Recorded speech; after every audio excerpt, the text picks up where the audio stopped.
So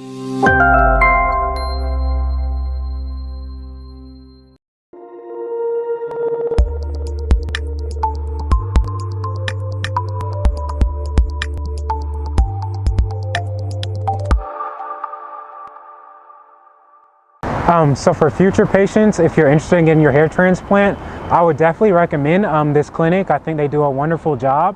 And I would also tell you to definitely do your research before you do come over here to Turkey if you're looking to get your hair transplant done in Turkey, because there are so many different options and it can get a little overwhelming at times.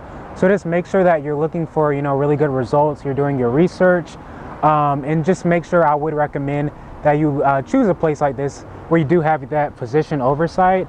That made me feel really comfortable coming here, and I felt like, once again, I felt that they did a really fantastic job. So I think as long as you do your research, you search through the results and testimonials and things like that, I think you can't really go wrong. I really recommend coming here to Turkey to have it done. I certainly don't regret it thus far. From what I'm seeing, I really have enjoyed it.